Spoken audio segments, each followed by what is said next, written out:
cette édition de votre émission Coach, j'ai une question.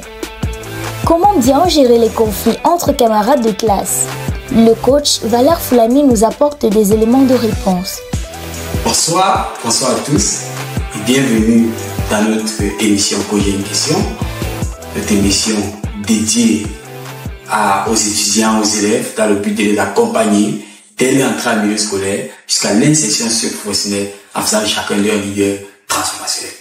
Dans cette édition de notre émission Coach, j'ai une question, nous allons répondre à une question qui me semble assez pertinente, qui est celle de savoir comment bien gérer les conflits entre camarades de classe. Comment bien gérer les conflits entre camarades de classe. On sait tous que notre vie scolaire et académique est parchemée de plusieurs conflits. Parfois, on a des conflits avec des camarades, on a des conflits avec des amis, et parfois, ces conflits nous affectent souvent émotionnellement. Et dès que ça nous affecte émotionnellement, ça crée une certaine insécurité au niveau de l'établissement, ça crée un environnement hostile à l'apprentissage, ce qui a parfois des conséquences irrémédiables dans notre vie académique. Si tu es déjà retrouvé dans un conflit, ou bien ça t'arrive à te retrouver dans les conflits, et tu veux savoir comment faire, parce que certainement, tu dois savoir que les conflits sont parfois inévitables, ou alors peuvent souvent arriver, et souvent, très souvent même d'ailleurs arriver. Si tu veux vraiment savoir comment faire, comment te comporter quand ces conflits arrivent, pour bien gérer ces conflits, alors écoute cette vidéo juste à la fin.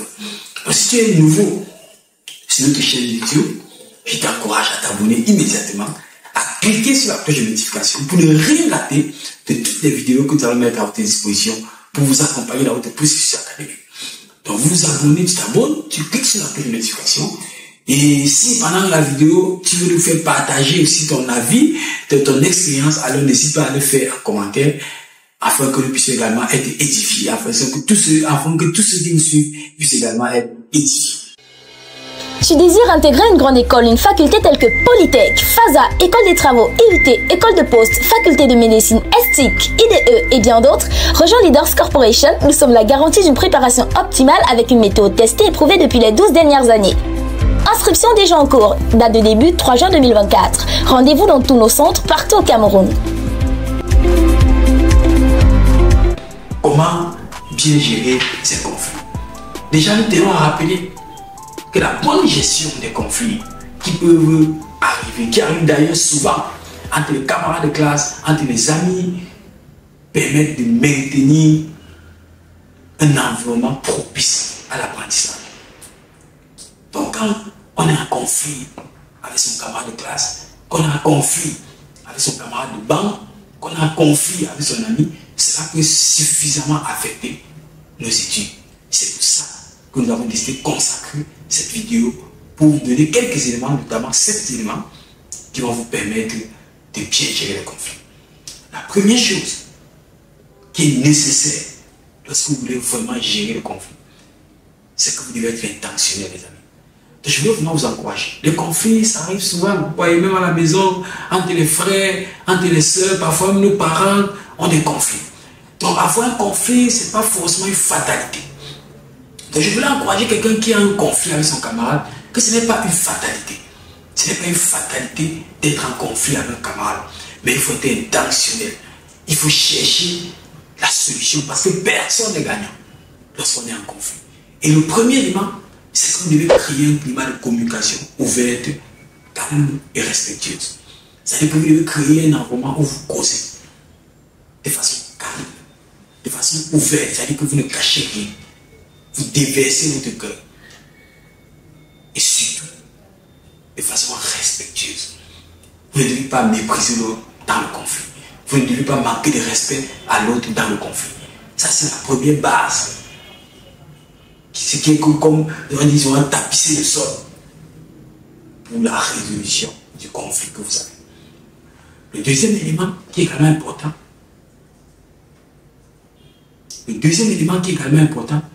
c'est la communication, je veux dire l'identification de la source du conflit. Le conflit vient d'où? d'où vient le conflit? C'est très important de savoir d'où vient le conflit. Est-ce que le conflit vient d'un camarade qui colporte tout ce qu'on lui dit en sa façon? Est-ce que le conflit vient de je sais pas, d'un désaccord que vous avez eu? Est-ce que le conflit vient des idées partagées par rapport à une question? Est-ce que le conflit vient d'un malentendu? Parce qu'il y a beaucoup de conflits qui viennent de malentendus. Et surtout parfois des informations qu'on transporte de telle personne à telle personne. Et on sait tous que lorsqu'une information quitte d'un élément vers un autre, il y a toujours des pertes.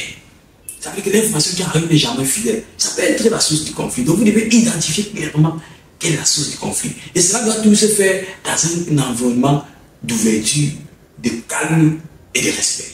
Donc tout ce qu'on dit là doit se faire dans un environnement d'ouverture, de calme et de respect si vous tenez vraiment à résoudre les conflits. Le troisième élément, c'est véritablement tenir compte des attentes de l'autre. C'est-à-dire quand vous avez identifié le problème, vous devez essayer de comprendre les attentes de chacun. Dans la résolution d'un conflit, il y a des compromis. Voilà, je voulais que ça se passe comme ça. Mais je me rends compte que lui, il aime seulement que ça se passe comme ça. Alors, je fais un compromis. Peut-être qu'il y a un ami avec qui vous étudiez ensemble. Le conflit que vous avez, c'est que quand vous travaillez, vous se mal au tableau seul. Peut-être parce qu'il s'est rendu compte qu'il y a une personne qui nécessite, il veut se mal au tableau. Et toi, tu ne veux pas qu'il ait un tableau seul. Tu veux aussi aller au tableau. Ça ne donne pas, ça crée des problèmes. Vous devez faire un compromis. C'est-à-dire que si toi, tu veux mal au tableau seul, tu apprends plus à parfois souffrir de ne pas aller au tableau. Puis c'est l'ami, toute relation, que ce soit des relations de camaraderie, des relations d'amitié, ont besoin de sacrifices pour fonctionner. Si vous observez autour de vous, vous allez voir que les camarades qui, à chaque petit problème, quittent les relations d'amitié, de camaraderie, n'ont jamais d'amis. Aujourd'hui, il avait telle personne, demain, il avait telle personne, après demain, il avait telle personne, après il avait telle personne. Or, c'est pendant cette période-là qu'on bâtit notre quotient relationnel, qu'on bâtit les relations. Donc, vous devez payer un prix. Et ce prix peut être le compromis. Ça peut être de rechercher là où il y a les intérêts communs. Et une fois que vous avez déterminé là où il y a les intérêts communs, vous vous appuyez sur ça pour avancer. Parce que chacun est unique à son genre. Ça, c'est un élément important. Vous devez favoriser également la médiation. Ça, c'est le quatrième point. Ça veut dire que vous pouvez faire intervenir quelqu'un. Vous pouvez faire intervenir quelqu'un de mature. Et quand je choisis la médecine, même quand c'est ce qu'on voit dans le monde, quand il y a un conflit et qu'on veut chercher la solution, on ne peut pas dire que non, je vais appelons tel on demande. Appelons tel. Non, il n'y a pas d'appelons tel on demande. Vous cherchez quelqu'un que vous devez vous respecter. Quelqu'un en qui vous devez vous avez confiance. Et c'est cette personne-là qui peut jouer le rôle de médiation. C'est pour ça que quand vous êtes informé de la crise anglophone, et un temps on dit que bon voilà, c'est la Turquie qui va être la médiation, c'est la Suisse et tout et tout. Il y avait ça. Et ça n'a pas marché parce que tel parti ne faisait pas confiance à tel parti. Ça veut dire que si tu choisis, tu proposes une médiation pour un conflit qu'on a à deux, un médiateur autant pour moi pour un conflit qu'on a à deux, et si je ne fais pas confiance à ce médiateur-là, je ne peux pas accepter.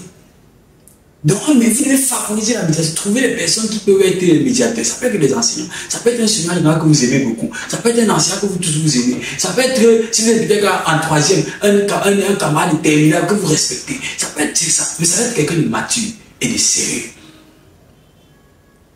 Ensuite, vous devez éviter les accusations et les jugements. Oui, ça c'est le cinquième point. Quand vous voulez résoudre un conflit, on évite les accusations et les jugements. Oh, vraiment, c'est à cause de toi. Non, il n'y a plus ça. Est-ce qu'on résout le conflit? Il n'y a plus ça à cause de toi. Il n'y a plus, tu es toujours comme ça. Non, il n'y a pas ça. Tu ne peux pas vouloir résoudre le conflit avec quelqu'un en lui rappelant qu'il est toujours comme ça. Non. Donc, vous devez absolument éviter les accusations à tort à travers et les jugements. Le sixième élément, c'est savoir demander pardon. L'une des choses qui nous manque, chers amis, c'est l'humilité. Et pourtant, l'humilité, c'est une vertu qui renverse les montagnes. C'est une vertu qui incline les cœurs. C'est une vertu qui peut incliner un cœur endurci. L'humilité. Apprenons à être humble. Ça nous grandit, ça ne nous diminue pas. Apprenons à demander pardon. Si pendant que vous avez essayé de trouver les solutions, tu te rends compte que non, c'est toi qui as mal fait. Demande pardon. Demande pardon, tu vas pas mourir.